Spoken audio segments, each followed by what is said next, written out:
Happy Homebrew Wednesday. Back for another episode. I missed, I think, last week's, so making up for a missed episode. I have a few things to talk about today. A little updates with some of my brewing things, and most importantly, I have beer mail. I should probably put a sound right now. Beer mail sound. Like a ringing bell or a screaming victim. Maybe I'll do that. Maybe I'll actually edit a video. That's crazy stuff. Alright. HopbackNate sent me some beer, and I sent him some beer. He already did one of my beers yesterday or the day before. It was the brown ale. He tasted that, gave it a thumbs up. That was a extract brew. I was advised to try his WTF IPA.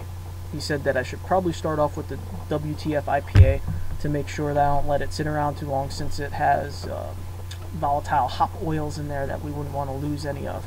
So I'm going to crack into that while I'm talking about a couple other homebrew things, and we'll give a little tasting of everything. So I haven't done any brewing recently. The last thing I brewed was that all-grain beer, the pale ale that I've talked about. Ooh, that smells delicious. This is going to be good, Nate. I could tell already. Go give it a little pour. Alright. Look at that. Nice color. Nice head, nice pour. I'd say an off-white head. The smell is just awesome. Great aroma on it. It has that, you know, there's certain hops that have this, like, I know that they're not sweet, but they give this like kind of sweet aroma and sweet flavor, or perceived sweetness anyway, and that's what I'm getting out of there. It's like this sweet, floral, citrusy smell. Really nice.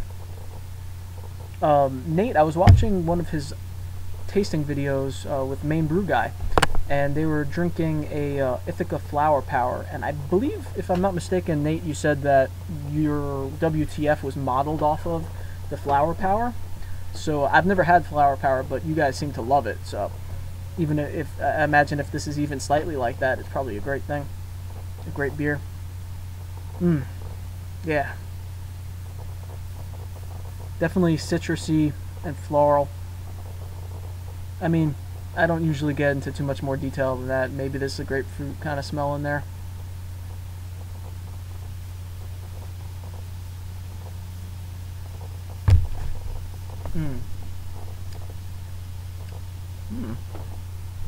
That's tasty. Alright. Definitely get that good IPA bitterness all the way through, but it is not overly bitter. Now, I know a lot of people love the hop bombs. They go for, you know, palate wreckers. I prefer balanced beer, even if it's an IPA. And in fact, is this a double IPA, Nate? I thought I heard you say that at some point. Well, for an IPA or a double IPA, either way, it has the right amount of bitterness. I don't know what the IBUs are on this. In fact, I know you told me. It was definitely in an email that you sent me at some point. I'll see if I could call that up while I'm doing this review. But yeah, it's not overpowering. It's a good bitterness. And more importantly than that, what I look for in even an IPA is it's a flavorful bitterness. It doesn't like only hit your tongue, just, you know, wreck the hell out of it. Along with that bitterness, I'm getting the citrus. I'm getting maybe the grapefruit. Is there grapefruit in there? It's kind of not actual grapefruit, but the grapefruit flavor, I think. It's really good. Let me see. I have your emails here, and before I read that,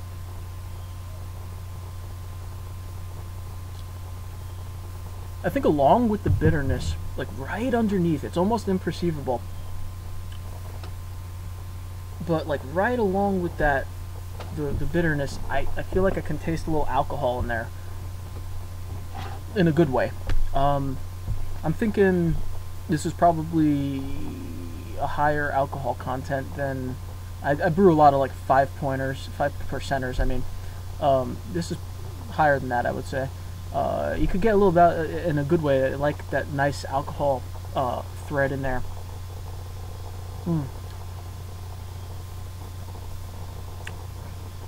Yeah, really, really tasty. It smells sweeter than it is, so it has like a dry finish. I'm not really getting a lot of sweetness in the flavor, but the aroma has that nice like hop floral sweet kind of smell to it. All right, let me see what you say here. Okay, the WTF IPA, so it's an IPA, not double, is 7.1 ABV. Okay, so that's a little higher alcohol than, or that's around what I was thinking, that you could taste a little bit of alcohol. And 120 IBUs. Wow. I wouldn't have guessed that, actually. I mean, I guess I don't really pay attention to IBUs very often.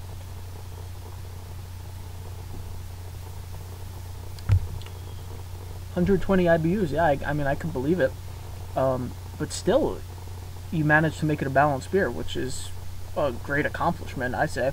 With 120 IBUs, I'd be scared. Like, if I just read that, I said, oh, this beer has 120 IBUs, I'd probably be a little hesitant to drink it. But this is delicious. Alright. Bottled on July 13th. So it's not that old. It's maybe about a month old, I guess, at this point.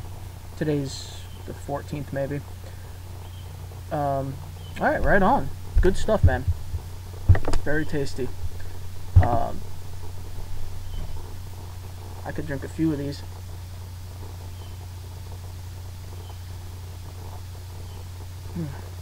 I'm gonna let that warm up a little bit while I talk about a couple other things. So I was saying earlier, the last brew I did was my APA, the Mirror Pondish APA all grain. I'm hoping to brew this weekend. My brother and I invited a friend of mine to come brew with us. He's never brewed before, and he's not a particularly huge fan of beer. He, as far as I know, doesn't like beer that much. But he's gonna come by, help us out, and chill out for the day. We have that Dunkelweizen that I had been asking you guys, like, if I should do a decoction mash or not. And I still don't know if I'm going to. I kind of am leaning toward not doing the decoction, just to make it a simpler brew day, especially with my friend being here, and the fact that he doesn't really brew. I don't want to put him through like an 8-hour day. So anyway, I'm hoping to do that this weekend. I would like to.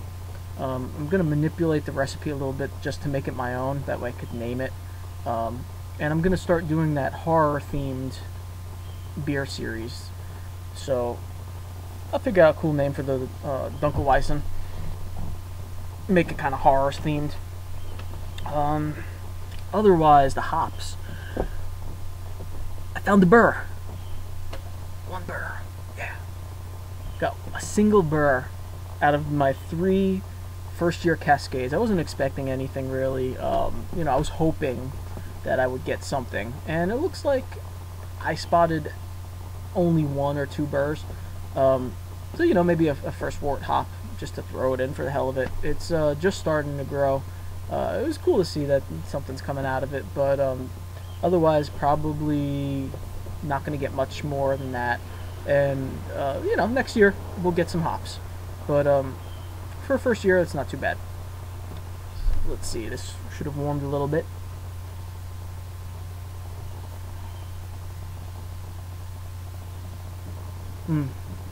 Yeah, I really like the aroma on that.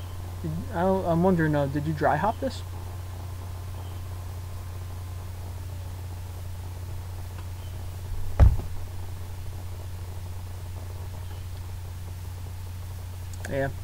Yeah, just a good, really good IPA. Not too overpowering, balanced, great aroma, good flavor, tasty, nice pour, that head stuck around, carbonated well. Great beer, man. I will be doing more of HopbackNate's beers in the coming weeks. I have 3 more after this one. One of them is an APA, was also his first all grain as well, just like my APA was my first all grain. So, and that one also was bottled recently like mine, so I'm going to let that age a little bit, probably a couple weeks or so. I have a Witty Wheat. He's in a, I think that's the one in a 22-ounce bottle. I might do that with my brother so he could get to taste that. And we have a Belgian Double that might do next, I would say. It's probably either that one or the Witty Wheat with my brother. So you have that to look forward to. Go subscribe to HopbackNate's channel, Off the Grill with Nate. Really cool guy, really cool channel. You definitely want to check it out. He's been doing some Homebrew Wednesday videos. He does tastings. He does, you know, brew things, homebrew stuff. All great stuff. So definitely want to check that out. Nate, thank you for sending the beer. I am looking forward to trying the other ones. This one is absolutely amazing. Have a good one, everybody. Happy Homebrew Wednesday, and I'll see you next time. Cheers.